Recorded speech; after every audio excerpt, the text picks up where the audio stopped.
In the business world, it's dog eat dog, and you need every bit of competitive edge you can possibly get. Whether you're a salesperson, an entrepreneur, a small business owner, or corporate executive, you've landed on the podcast that gives you that edge and more. This is the Business Coach Unplugged Podcast. Exploring the strategies, tactics, and mindset shifts needed to elevate your business and leadership skills to new heights.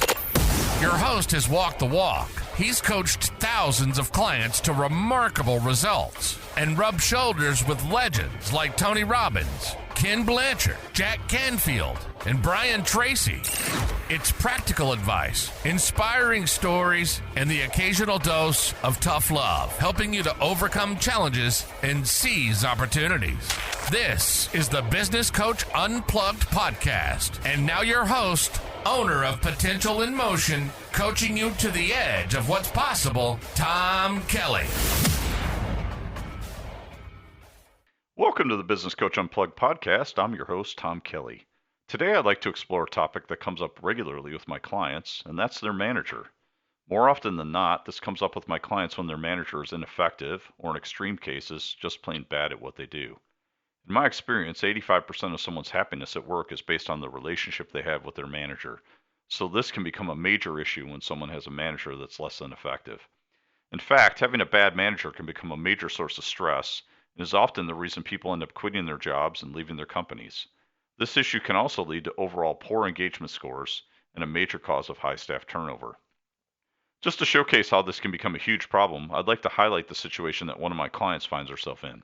She's been a salesperson for her entire career and used to love her job. She had a great manager and was consistently one of the top 3 producers in the country for her company. Last year, they did a big reorganization, and now she has a new manager. This new manager is toxic and is micromanaging everyone on the team. She's destroyed the trust of her employees, and a number of her direct reports have left the company. One of them even had to take a leave of absence, as this new manager has caused her massive anxiety and mental health issues. This manager's engagement scores are brutally low, and now my client not only hates her job, but is also thinking about leaving the company. Unfortunately, this situation that comes up all too often is something that you can probably relate to. In today's episode, I'm going to talk about some of the key differences between good managers and bad managers. I'll go through some key stats from some recent management studies so you can get a sense of how big of a problem this really is, and then I'll cover what I believe to be the key things that set great managers apart from others. By the end of the podcast, you'll have a better understanding of what to look for in a great manager and how to become one if you aren't one already. So, let's jump in and get started. Just to get a sense of how big the problem this is, here are the results from some recent management surveys. The Society for Human Resource Management recently did a survey, and they found that 84% of American workers say poorly trained people managers create a lot of unnecessary work and stress. 57% of American workers say managers in their workplace could benefit from training on how to be a better people manager. 50% feel their own performance would improve if their direct supervisor received additional training in people management. And the top 5 skills people managers could improve, according to American workers, were communicating effectively, developing and training the team, managing time and delegating, cultivating a positive and inclusive team culture, and managing team performance. Another study by Perceptex shows 24% of employees are currently working for the worst boss they've ever had, and when asked to describe their boss, 46% said incompetent and unsupportive, while 28% responded with disrespectful and unfair. Gallup found in their most recent study that 70% of the variance in team engagement is determined solely by the manager. They called this, quote, their most profound finding on managers ever, unquote. So you may be wondering, what are the costs of having bad managers in the workplace? Well, according to LinkedIn's Workforce Confidence Survey, 70% of U.S. workers say they would leave a job if they had a bad manager. Another study showed that bad managers are a leading cause of employee turnover, with some estimates suggesting that 50% of employees leave because of a bad manager, and replacing employees can cost anywhere from a half to 2 times their salary. Gallup estimates that lost productivity from disengaged employees costs the U.S. between $960 billion and $1.2 trillion per year. And furthermore, bad managers can negatively impact company culture, leading to low morale, low engagement, and mediocre performance. And finally, poor management can affect employee mental health and motivation. So obviously, this is a big problem with large costs and consequences for both companies and employees. So what can we do about it?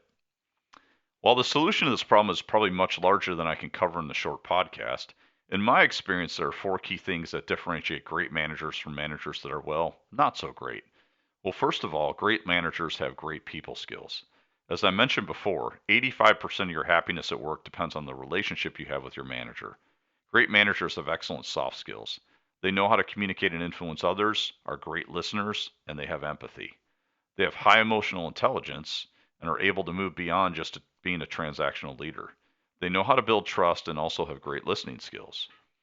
Number 2, they're flexible with their leadership style. 54% of leaders use only one style in managing people, with the 2 most popular being micromanaging or completely hands-off. This causes a major disconnect for most employees, as there's a mismatch between the amount of direction and support the employee needs and what they're actually getting from their manager. Great leaders are flexible and know when to use each of the 4 leadership styles: directing, coaching, supporting, and delegating. They are great at diagnosing their employees' development level, and they know how to match their leadership style to what the employee needs based on the tasks that they are working on. They're also great at working with their team on goal setting so that each person on the team knows exactly what they're supposed to be working on, as well as what the standards are and how they'll be measured. And finally, they also understand that leadership is something you do with people, not to them. They are collaborative in their approach and know how to get buy-in and motivate their direct reports. Number 3, great managers are highly effective at giving feedback. Most employees want to be recognized when they are doing a great job. They also want to know when they aren't performing at a high level and understand what they need to do to correct it. Great leaders don't shy away from conflict, and they aren't afraid to have difficult conversations when needed. This is an area where I see most managers fail. They usually don't give feedback because they don't want to feel uncomfortable, just don't know how to deliver the message effectively, or in some cases, just don't know what's going on, so they don't have any feedback to give. Number 4, great managers are great at developing people and having career path conversations. Employees want to feel that they're being challenged and growing in their careers. They want to know that they have a progression to their career and have a manager that is focused on helping them develop to the next level. Great managers have regular career conversations, assist their employees with development plans, and have regular meetings to discuss employee development. For most people, these skills don't come easy. The fact is that most managers don't get any training until they've been in management position for at least 10 years. While that sounds crazy, it's absolutely true. While I would lay most of the blame for that on the company, if you're in a management position and haven't been properly trained, it's on you as the manager to seek out the training and resources that you need to be competent in your position as a manager and as a leader. If you're looking for a great resource to get started with working on your management and leadership skills, I would highly recommend picking up the book Leading at a Higher Level by Ken Blanchard. It's one of the best books on leaderships out there, and you'll find some great gems in there that'll help you elevate your skill set. And it'll certainly cover the 4 things that I talked about today, plus much, much more. Finally, I'll leave you with something I learned from Scott Blanchard, the CEO at Blanchard. He always says that if you're a manager, you should be asking yourself the question, what are my employees saying about me at the dinner table at night? The fact of the matter is, they are talking about you every night with their families. Are they saying good things about you or bad things?